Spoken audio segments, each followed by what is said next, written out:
주와 같이 기쁘다. 내가 기쁜 마음으로 주의 뜻을 행하면 주의 영이 함께함이라. 성령이 계시네, 할렐루야 함께하시네. 좁은 길을 걸으며 밤늦게 뻔한 것 주의 영이 함께함이라. 세상 모든 욕망과 나의 모든 정욕은 십자가의 힘이 못을 막았네. 어두운 밤이 지나고 무거운 짐 벗으니 주의 영이 함께함이라. 성령이 계시네, 할렐루야 함께하시네. 좁은 길을 걸으며 밤늦게 뻔한 것 주의 영이 함께함이라. 하나님 감사합니다. 오늘도 우리에게 새날을 주시고 주님 사모하는 마음, 주님 기뻐하는 마음, 하나님 소망하는 마음 가지고 주님 전에 와서 예배하며 찬송하며 기도케 하시니 주님 감사합니다. 우리의 심령을 주님께서 오늘도 온전히 붙잡아 주시기를 원하며 우리의 몸도 주님께서 주장하시기를 원합니다. 영육으로 강건케 하여 주시고 주님을 사랑하며 섬기기에 어려움이 없는 우리의 마음밭으로 주님께서 늘 인도하여 주시기를 원합니다. 하나님, 우리 가족들을 위해서 기도합니다. 사랑하시는 자녀들 하나님 앞에 온전히 붙들리며 하나님의 말씀과 사랑 가운데서 날마다 자라나는 역사가 일어나기를 원합니다. 내가 다 장성한 듯하나 아직도 가야 할 길이 많이 있는 사랑하는 청년들 또 자녀들 하나님께서 눈동자처럼 붙들어 주셔서 그 마음이 자라나게 하시고 어른스러워지게 하시되 그 순수함은 지켜가는 신앙의 근본은 여전히 어린아이와 같이 깨끗한 그런 마음밭으로 이끌어 주시기를 원합니다. 그 은혜가 우리 사랑하시는 부모님 세대에도 장년 세대에도 일어나게 하여 주시고 또 사랑하는 아버지, 어머니, 우리 사랑하시는 형제들 주님께서 붙들어 주셔서 우리가 늘 함께하지 못하고 함께 챙기지 못하나 하나님 사랑하여 주시고 말씀하시며 먹이시며 입히시며 돌보시며 하나님께서 늘 함께하여 주시기를 원합니다. 그 마음을 뜨겁게 하여 주십시오. 예수님을 소망하는 마음으로 기름 부어 주십시오. 말씀을 가까이 하는 은혜를 허락하여 주십시오. 또 그렇게 하나님께서 우리 가족들을 다 바꾸어 주셔서 예수 믿는 작은 교회가 되게 하여 주시기를 원하고 기도합니다. 하나님, 우리 사랑하시는 또 교회의 건축을 위해서 하나님 앞에 간구합니다. 어제도 주방공사와 또 예배실 강대상 그런 마루 공사가 이어지게 하시니 감사합니다. 선하게 하루하루 잘 진행되었다가 하나님 앞에 준공 절차를 잘 밟을 수 있도록 선하게 지키시고 인도하여 주옵소서. 좋은 일기를 주시며 또 모든 선한 하나님의 은혜가 또 관계자들에게 임하여져서 하나님 두려워하며 하나님 앞에서 은혜의 법을 성취해가는 하나님의 백성들 다 될 수 있도록 역사하여 주시옵소서. 오늘 우리가 말씀을 받습니다.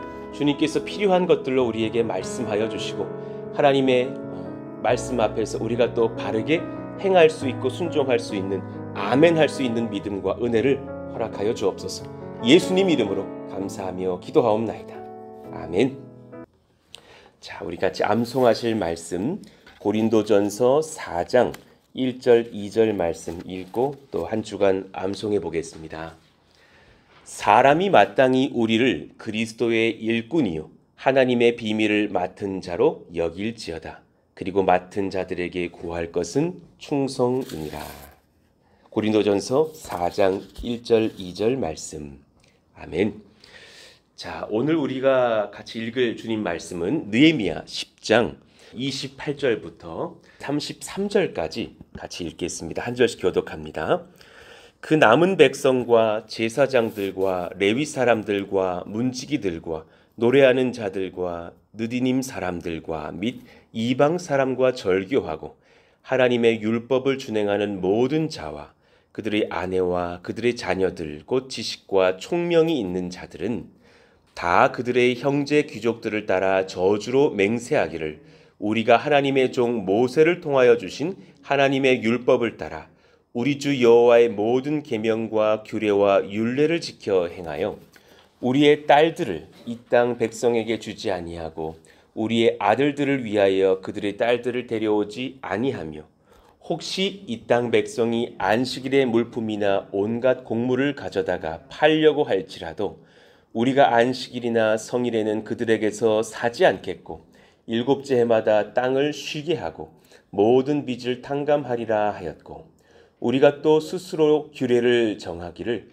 해마다 각기 세겔의 3분의 1을 수납하여 하나님의 전을 위하여 쓰게 하되 곧 진설병과 항상 드리는 소제와 항상 드리는 번제와 안식일과 초하루와 정한 절기에 쓸 것과 성물과 이스라엘을 위하는 속죄제와 우리 하나님의 전의 모든 일을 위하여 쓰게 하였고. 아멘. 자, 하나님께 아멘 하는 믿음은 매사에 행함에서 증명되어야 합니다. 라는 말씀을 이어서 전하겠습니다.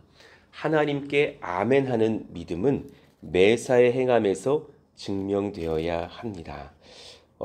지금 어제 많은 사람들의 이제 이름들이 등장하면서 그 이름들이 이제 소개됐던 이유는 무엇이냐? 내가 이제 이렇게 행동하겠습니다. 내가 이렇게 살겠습니다. 하는 부분들에 대하여서 서명한 사람들의 이름들인 거예요. 그러니 이제 어제 1절에 그 인봉한 자는의 그 인봉이라는 것이 사인했다. 내가 서명했다. 진흙으로 구운 도장을 찍으면서 내가 하나님 앞에 이렇게 저렇게 살겠습니다.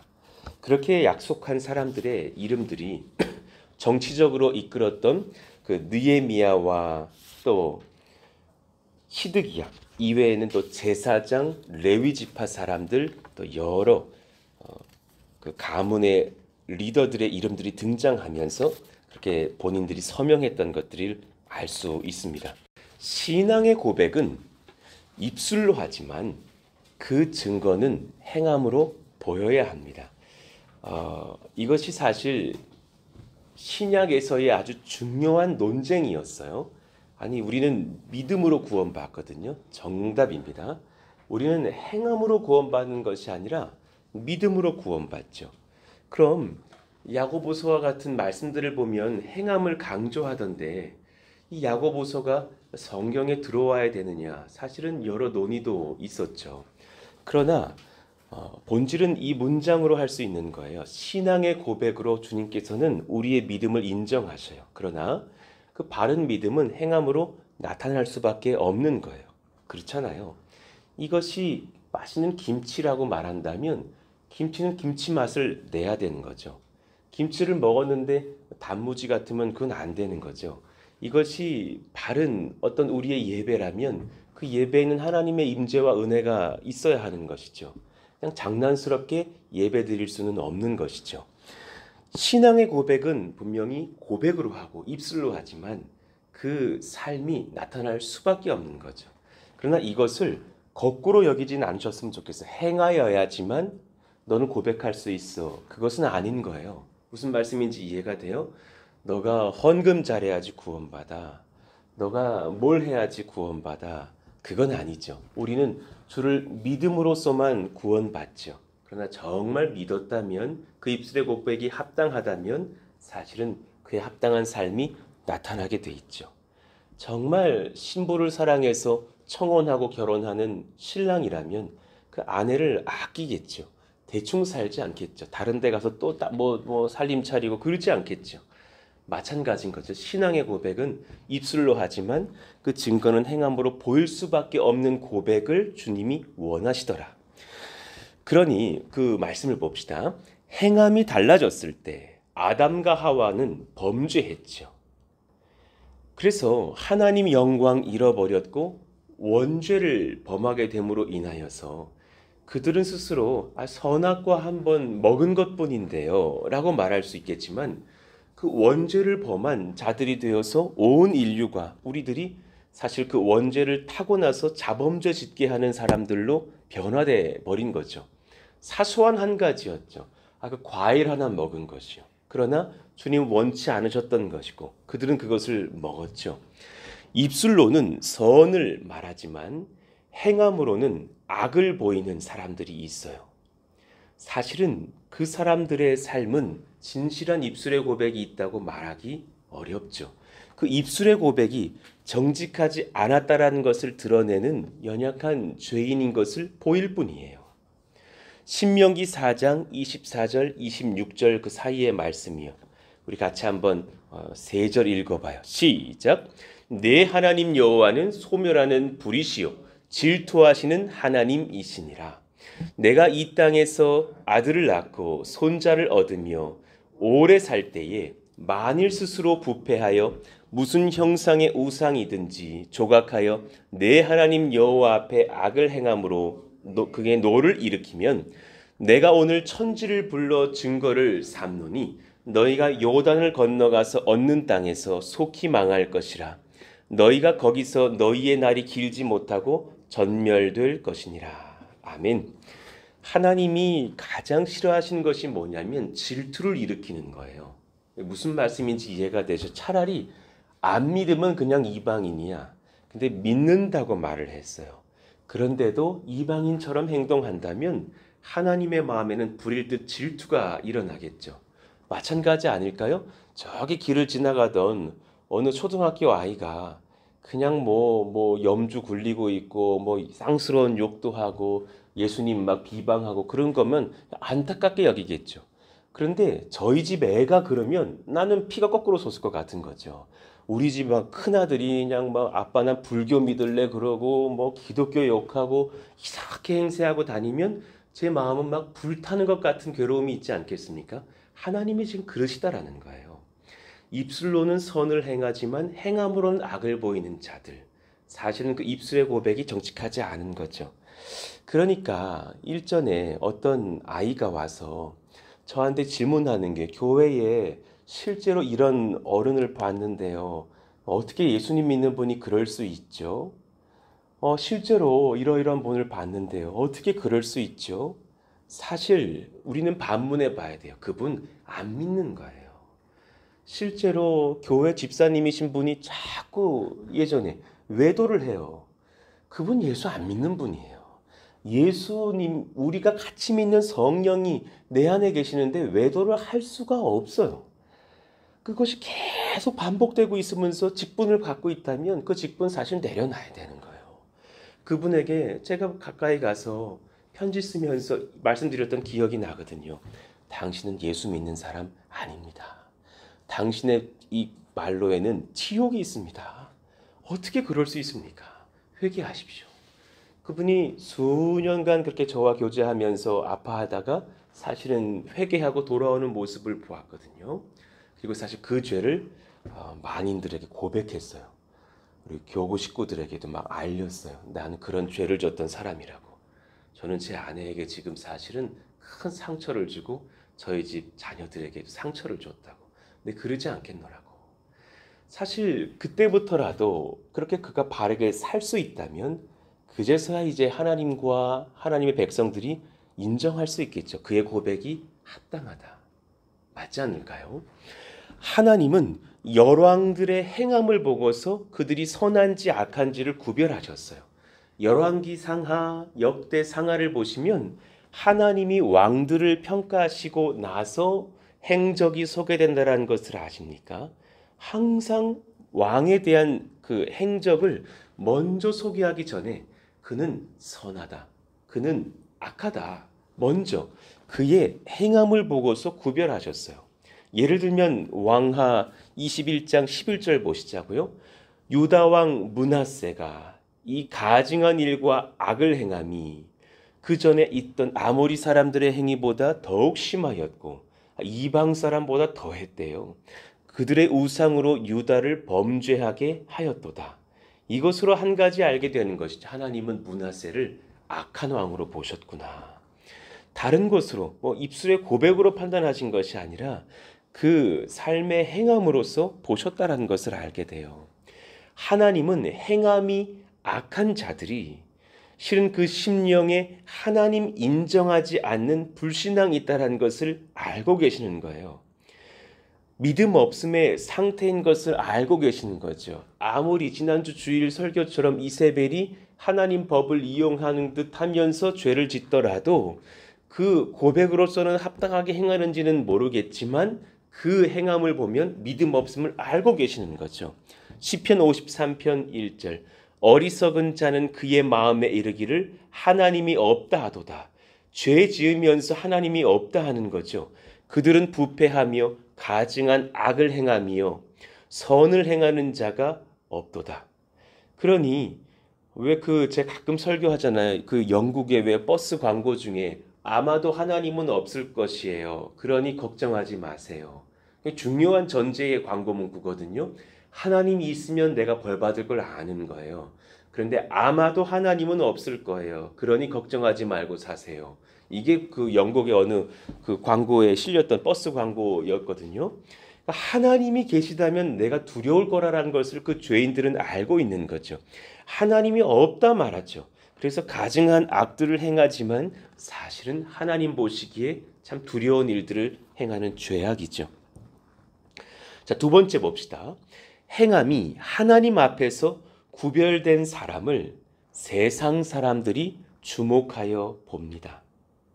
그들의 입술이 아니라 그들의 삶의 행실에서 하나님의 영광과 지혜가 나타나기 때문이죠. 행함이 하나님 앞에서 구별된 사람, 그 사람들을 주목하여 보고 있다는 것을 알고 계십니까? 여러분 아마 이런 경험 해보셨을 거예요. 여러분들이 예수님 잘 믿는다 그러고 세상에서 행할 수 있는 어떤 그런 쉬운 죄들도 거절한 것을 보면 막 말할 거예요. 뭐 술도 안 마시고 언니는 뭔 재미로 세상을 살아? 막 이러면 예배 드리는 기쁨으로 살지. 그럼 아유 또 시작이네. 뭐 이런 경험들 아마 해보셨을 거란 말이에요. 그런데 그들이 어려워지면 기도 제목은 저희들한테 갖고 와요. 그거 경험해 보셨냐고요? 저희 이제 군 생활할 때 막 그런 남자들 세계니까 뭐 여성과 잠자리 안 해본 사람 막 이런 이제 얘기가 나온 거예요. 그래서 저희 내무실에 저를 포함한 딱 2명만 그렇게 순수하게 성결을 지킨 청년이더라고요. 그래서 막 이제 막 친구들이 막 내무실 막 선후배들이 막 저를 놀리는 거예요. 그 놀리는 애 중에 이름이 또 요한인 애도 있어. 걔는 목사님 자제인데 걔는 세상으로 갔더라고. 똑같은 요한인데 걔는 그냥 막 완전히 그냥 그렇게 살았더라고요. 그런 아이들이 이제 하는 말이 뭐냐면 한 번만 잡으라는 거예요. 너무 좋대. 꼭 잡아야 된대. 내가 그렇게 좋으냐? 그 좋은 거 나중에 내가 아내를 만나서 평생에 즐겁게 행복을 누리리라. 지금 나 안 한다. 그러니까 엄청 비웃었단 말이에요. 그리고 나서 그 중에 한 명이 모텔 가서 진짜 뭐 돈 주고 어떤 여인 뭐 사가지고 잠자리 하다가 담배 피다가 불이 나가지고 기도까지 다 탔어요. 불을 본인이 군대에서 이제 사고 치면 안 되니까 휴가 나가서 본인이 빨리 나가서 신고를 했어야 되는데 본인이 좀 꺼보겠다고 그 불 좀 잡아보겠다고 신고 안 하려고 하다가 불이 커지면서 막 전신이 타고 기도까지 다 탄 거예요. 그 청년이 얼마나 근육질이었는지, 얼마나 몸이 좋았는지, 진짜 막 구릿빛 피부에 얼마나 잘생겼었는지, 모든 남성들마저도 막 이렇게 좋아할 만한 몸매. 철봉을 딱 잡더니요, 발끝을 쫙 올려가지고 발가락을 여기다 딱 대요. 그리고 내렸어요. 얼마나 복근이 좋고 막 몸이 좋은지, 야 요한아 너 해봐라 막 저 안 되던데요. 뭐 턱걸이도 잘 못하는 전데. 그런 멋진 형제가 화상을 다 입어가지고 저한테 와서 그 병원에 가서 했을 때 그 말이 뭔지 아세요? 이 목사 기도 한번 해줘. 이 목사 기도 한번 해줘. 하나님이 계시거든 나 좀 살려주셨으면 좋겠어. 세상 사람들은 그렇게 저를 비웃더라다가도 그 사고를 당하고 자신의 목숨이 위태로워지자 사실은 믿는 자에게 하나님의 은혜 구하게 되는 모습들을 보았던 거예요. 우리는 사실 그런 자리에 서야 돼요. 세상 사람들에게 비웃음 받고 있습니까? 그것이 굉장히 좋은 총알장전인 거예요. 그러다가 그들이 어려움 당하거든 하나님 믿는 우리들이 떠올라요. 그들의 입술이 아니라 그들의 삶의 행실에서 주의 영광과 지혜가 흘러나왔던 것을 보았기 때문이에요. 저와 여러분 그런 자리에 설 수 있기를 축복해요. 사무엘상 18장 14절에서 16절 사이를 한번 봅시다. 다윗이 그의 모든 일을 지혜롭게 행하니라. 왜 그게 가능했을까요? 그의 신앙이 순전함을 보시고 여호와께서 그와 함께 계시니라. 함께 하시니까요. 그러니 사울이 어린 소년 다윗이 두려운 거예요. 15절. 사울은 다윗이 크게 지혜롭게 행함을 보고 그를 두려워하였으나 온 이스라엘과 유다는 다윗을 사랑하였으니 그가 자기들 앞에 출입하기 때문이었더라. 하나님이 참으로 다윗과 함께 하시고 다윗은 하나님 앞에서 선하고 바르게 행동하고 지혜롭게 행함을 보았다고. 하나님 우리에게 이 은혜를 주시기를 원합니다. 신약의 바나바도 그랬죠. 많은 사람들이 바나바를 주목해 봤어요. 바울에 비하면 바나바는 유명세를 탄 사람도 못 됐었어요. 그러나 바나바는 11장 사도행전 11장을 보니까 착한 사람이요 성령과 믿음이 충만한 사람이라. 그의 말 때문이었을까요? 아니에요. 행실 때문이었을 거예요. 이에 큰 무리가 주께 더하여지더라. 바나바가 사울을 찾으러 다소에 가서 만남에 안디옥에 데리고 와서 둘이 교회에 1년간 모여 있어 큰 무리를 가르쳤고 제자들이 안디옥에서 비로소 그리스도인이라 일컬음을 받게 되었더라. 예루살렘으로는 감히 바울을 데리고 가지는 못하니 그렇게 오해받을 만한 위험한 인물이었던 사울이었으니 우선은 안디옥으로 데려가서 같이 교회를 개척하면서 하나님을 전하고 섬겼던 사람. 그리고 많은 사람들이 사울을 두려워할 때에 바나바는 말해 주었겠죠. 이제 옛 사울은 죽었고 하나님의 사람 바울이 저렇게 되어서 예수님 전하고 있다네. 그러면서 많은 사람들을 하나님의 나라로 교회로 바울 앞으로도 초대하면서 말씀을 받게 하였던 사람.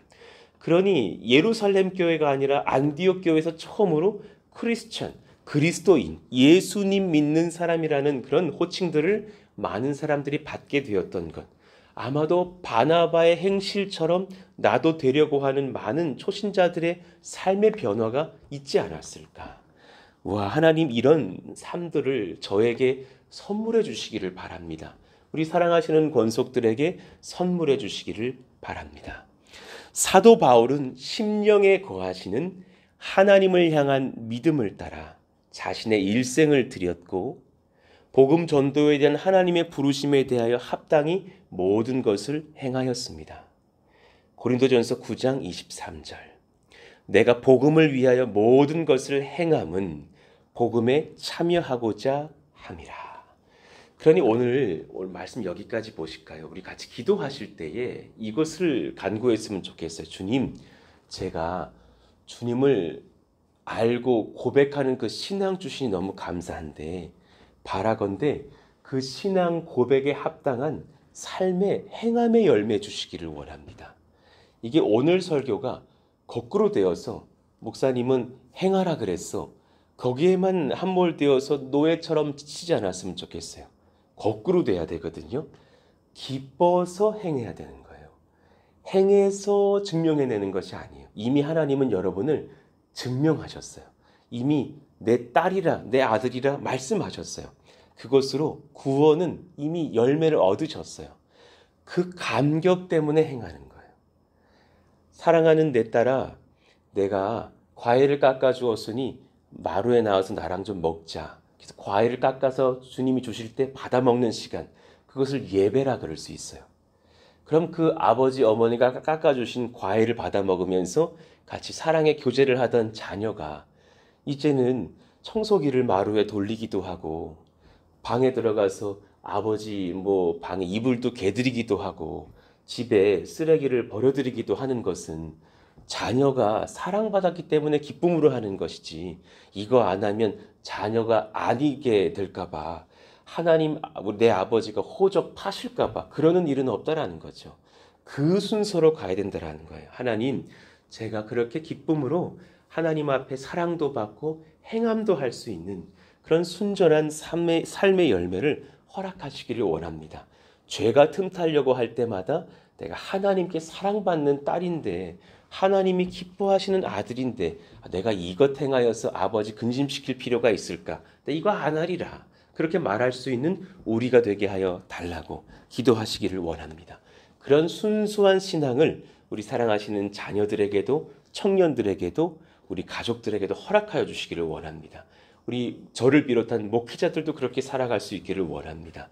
우리 또 건축을 하는 우리 모든 관계자들도 하나님 두려워하면서 선한 행실로 열매 맺기를 원합니다. 오늘 말씀 기억하시면서 하나님 그런 삶의 은혜와 열매를 달라고 고백에 합당한 행함도 주시도록 같이 한번 주여 부르시고 기도합니다. 주여! 하나님 감사합니다. 하나님 그런 은혜가 우리 가운데 부어지기를 간절히 바라고 원합니다. 성령께서 기름 부어주시고 하나님의 지혜와 능력과 하나님 그 행함의 권세가 우리 가운데 부어지기를 바라고 원합니다. 내가 주님 앞에 사랑받았기로 하나님의 자녀인으로 은혜를 얻고 사랑을 얻고 하나님 앞에 이렇게 또 바르게 행할 수 있는 자녀이기를 바라고 원합니다. 그런 은혜가 우리 가운데 삶의 열매로 또한 부어지게 하여 주세요. 자신에 대해 마음에 대하여서 또 믿음과는 달리 육신에 속한 자처럼 죄 지을 수 있음도 알고 또한 하나님 앞에 그렇게 지속적으로 나를 돌아보며 회개하는 또 하나님 앞에 성령을 구하며 우리의 행실에 선함을 구하는 그런 저희들 또한 되기를 원합니다. 놀라운 회복의 역사가 지속적으로 날마다